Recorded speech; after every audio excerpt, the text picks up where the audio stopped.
Gli indirizzi Bitcoin.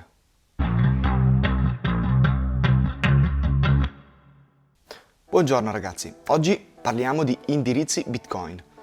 Nello scorso video abbiamo visto come vengono generati gli indirizzi, mentre oggi ci concentreremo sulle varie tipologie di indirizzi, in modo tale che non vi spaventerete quando troverete un indirizzo diverso oppure quando un wallet vi chiederà quale tipo di indirizzo vogliamo utilizzare. Dovete sapere che anche gli indirizzi si sono evoluti dopo la nascita di Bitcoin. Sono diventati più sicuri e sono state implementate nuove funzionalità. Viene da sé quindi che oggi non abbiamo un solo tipo di address, ma ne abbiamo diversi. Abbiamo indirizzi che iniziano con 1, che iniziano con 3, che iniziano con BC1Q o che iniziano con BC1P. Ma tranquilli che ora li vedremo tutti nel dettaglio.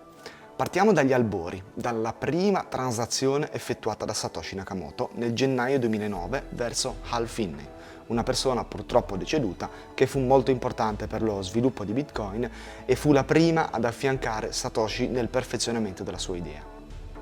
Satoshi utilizzò il primo e più semplice modo per spendere dei Bitcoin, ovvero Pay to Public Key, che significa paga alla chiave pubblica e viene abbreviato in P2PK, P2PK. Qui siamo proprio agli inizi e non abbiamo ancora la presenza degli indirizzi per come li conosciamo oggi, ma si pagava direttamente alla chiave pubblica. Vi ricordate, vero, che chiave pubblica e chiave privata sono legate l'una all'altra, quindi Hal Finney fornì la sua chiave pubblica a Satoshi che inviò dei Bitcoin. Hal poté poi spendere quei Bitcoin firmando la transazione con la chiave privata collegata alla chiave pubblica che aveva fornito. Questo metodo però fu usato per poco tempo, perché si preferì una soluzione che fornisse maggiore sicurezza e privacy. La ricerca si concentrò anche sulla praticità, perché siccome non è per niente consigliabile riutilizzare gli indirizzi, così come le chiavi pubbliche per questo tipo di transazioni, con il Pay to Public Key dovremmo salvarci ogni singola chiave privata per ogni chiave pubblica che andiamo a fornire.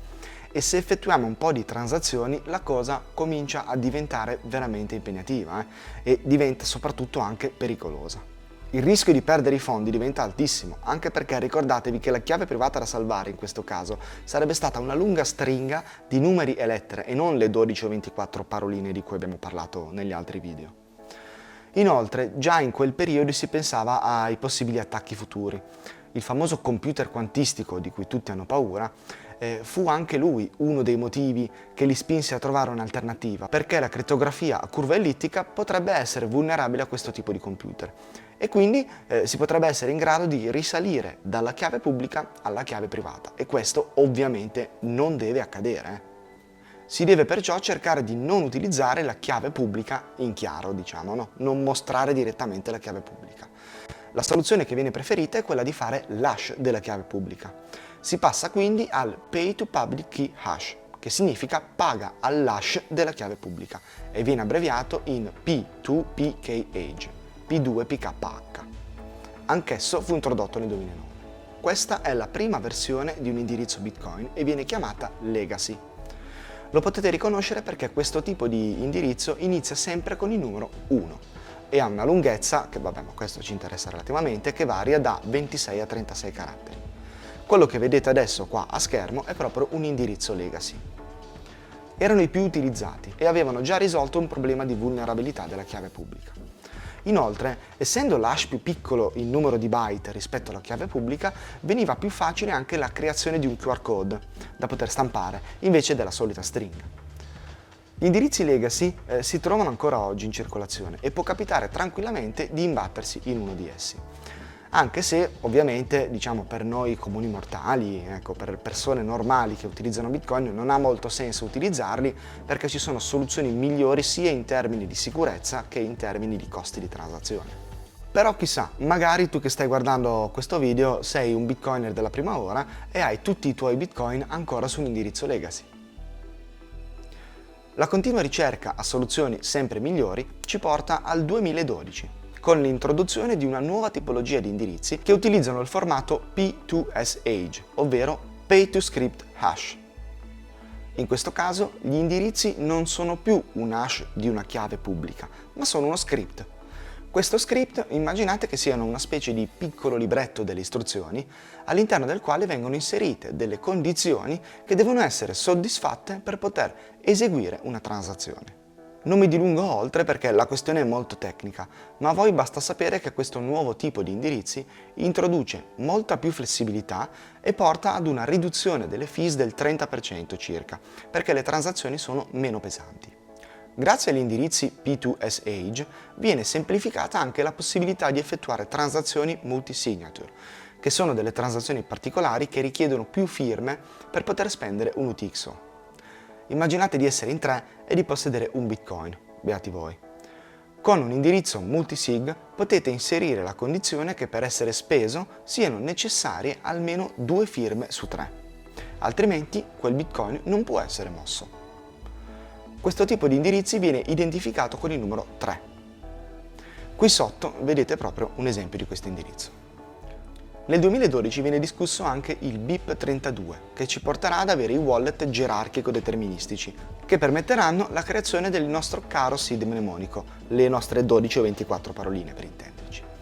Piccolo inciso, BIP sta per Bitcoin Improvement Proposal, che sono sostanzialmente delle proposte di modifica al protocollo che chiunque può fare. Il numero che c'è dopo è semplicemente un ordine cronologico. In questo caso è la 32esima proposta che è stata fatta. Balziamo ora al 2017, quando viene effettuato un aggiornamento al protocollo Bitcoin che prende il nome di SegWit, che è l'abbreviazione di Segregated Witness. Con questo aggiornamento vengono sistemate alcune problematiche e introdotte alcune novità, tra cui un nuovo tipo di indirizzo che utilizza un diverso formato di codifica chiamato Batch32 rispetto agli indirizzi legacy che utilizzavano il Base 58. Questo tipo di codifica riduce drasticamente il margine di errore nella trascrizione degli indirizzi, perché mentre prima per la costruzione di un indirizzo venivano utilizzate lettere maiuscole, minuscole e numeri, ora vengono utilizzate solo più le minuscole, in modo tale da non poterci più sbagliare e confondere per esempio lo 0 con una O oppure la L minuscola con la I minuscola, via, ci siamo capiti, no? Il nome di questo aggiornamento deriva dal fatto che vengono divise le informazioni contenute all'interno di una transazione. Anche qui non entriamo troppo nel dettaglio perché è complicato e probabilmente faremo un video a parte, magari con un esperto, perché collegato a questo aggiornamento c'è anche un periodo di fermento che prenderà il nome di Block Size War, ovvero guerra della dimensione del blocco, che è molto interessante da trattare ma serve qualcuno che l'abbia vissuto, ecco. A noi basta sapere che viene aumentata la dimensione del blocco da 1 MB a 4 MB. I 3 MB che sono stati aggiunti sono la parte witness che abbiamo descritto prima, la parte nascosta. Nasce quindi un nuovo tipo di indirizzo chiamato Pay to Witness Public Key Hash e viene abbreviato con il P2WPKH. Questi indirizzi oggi li conosciamo come Native SegWit ed iniziano con BC1Q. Ecco un esempio di indirizzo Native SegWit. Native SegWit è molto più semplice dell'abbreviazione, quindi vedrete che tanto si utilizzeranno poi quei nomi lì. Comunque, con questo tipo di indirizzi sorge un problema però, perché i vecchi wallet non erano in grado di processarli. Così si decise di sfruttare gli indirizzi P2SH, quelli che iniziano con 3, creando delle transazioni ad hoc per poter permettere anche ai wallet vecchi o non aggiornati di poter interagire anche con questi nuovi indirizzi.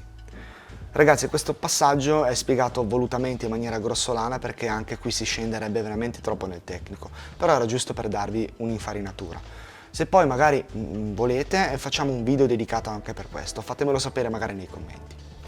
Comunque, da questo momento in poi gli indirizzi che iniziano col 3 li troverete sotto il nome di Wrapped SegWit o semplicemente SegWit, mentre i nuovi indirizzi che iniziano con BC1Q prendono il nome di Native SegWit. Balziamo poi ai giorni nostri con un altro upgrade al protocollo, che è contenuto nei BIP 340, 341 e 342 e prende il nome di Taproot Upgrade. Con questo upgrade vengono introdotte le firme di Schnorr che abbiamo visto in un video precedente. Queste firme portano una serie di vantaggi, tra cui l'aumento di sicurezza delle firme stesse ed una notevole riduzione della tracciabilità, quindi maggiore privacy. Con questo aggiornamento vengono anche migliorati gli smart contract e si aprono le porte per l'introduzione della DeFi su Bitcoin. Oggi però, almeno nel momento in cui esce questo video, stiamo assistendo ad un periodo piuttosto caotico e bizzarro, perché questo aggiornamento ha dato anche la possibilità di inserire NFT sulla time chain di Bitcoin e ovviamente in tanti ci sono fiondati, facendo così aumentare di parecchio le fees e facendo arrabbiare chiunque volesse effettuare una transazione classica. Comunque, tornando a noi, nasce anche un nuovo formato di indirizzi, che questo è più interessante. Nasce un nuovo formato di indirizzi chiamati indirizzi Taproot, che vengono indicati con la sigla P2TR, Pay to Taproot. Questi indirizzi iniziano con BC1P. Eccone qui un esempio. Taproot introduce anche una semplificazione per le multisignature e rende indistinguibile una transazione normale da una transazione di apertura o chiusura di canali Lightning Network. Se non sapete cos'è il Lightning Network, non preoccupatevi che presto arriverà proprio un video riguardo a questo, ne parleremo quindi. Ok, bene ragazzi, ora raggruppiamo tutte queste informazioni in un semplice schemino in modo da capire bene tutto quello che abbiamo detto. Okay? E in modo tale che vi sia anche più semplice da visualizzare. Allora, tralasciando il Pay to Public Key, abbiamo gli indirizzi Legacy che iniziano per 1, gli indirizzi Wrapped Segwit o Segwit che iniziano con 3, gli indirizzi Native Segwit che iniziano con BC1Q, gli indirizzi Taproot che iniziano con BC1P. Badate bene, ad oggi diversi wallet danno denominazioni diverse a tipi di indirizzi. Potrete trovarvi di fronte a indirizzi chiamati Nested Segwit o Legacy Segwit, ma sono semplicemente modi diversi di chiamare gli indirizzi. Voi controllate sempre come iniziano, così avete sempre un riferimento per capire che tipo di indirizzo state utilizzando. Sebbene tutti questi tipi di indirizzi siano compatibili fra di loro, a oggi ci sono però ancora dei limiti, che però sono limiti software, cioè ovvero limiti dei wallet o delle piattaforme che utilizzate. In ogni caso non perderete mai i vostri fondi, ma semplicemente il vostro wallet non riuscirà a leggerli, giusto per fare un esempio. In ogni caso seguite sempre le indicazioni che vi forniscono le piattaforme in modo tale da stare tranquilli. Inoltre, se non siete sicuri, fate sempre una transazione di prova, con qualche spicciolo, prima di fare una transazione corposa. Spendete qualcosina in più, ho capito, però state decisamente più tranquilli. Una volta che poi siete sicuri che l'indirizzo è quello, inviate tutto quello che volete inviare. Gli indirizzi Taproot, come abbiamo detto, sono quelli più recenti e che forniscono più privacy, ok? Però c'è un ma. Perché essendo freschi non sono ancora stati implementati da numerosi software e quindi essendo in pochissimi ad usarli rischiate addirittura di perdere privacy piuttosto che guadagnarne, perché questi indirizzi al momento sono facilmente distinguibili dagli altri e quindi rischierete poi di essere la pecora nera in mezzo alle pecore bianche. Possiamo concludere dicendo che potete utilizzare gli indirizzi che preferite, quelli con cui siete più a vostro agio, quelli che vi fanno più comodo, ecco. Ma se proprio dovessi sceglierne uno e non avessi particolari esigenze, magari io opterei per il Native Segwit. A voi la scelta. Bene ragazzi, ora non potete dire di non conoscere la differenza tra i vari indirizzi. Mi raccomando, questo video guardatevelo, riguardatevelo se non avete capito le cose. Se per caso c'è qualcosa un dubbio, qualsiasi cosa, scrivetemelo nei commenti che io vi rispondo. E niente ragazzi, lasciate un mi piace se questo video vi è stato utile e noi ci vediamo la prossima settimana. Ciao!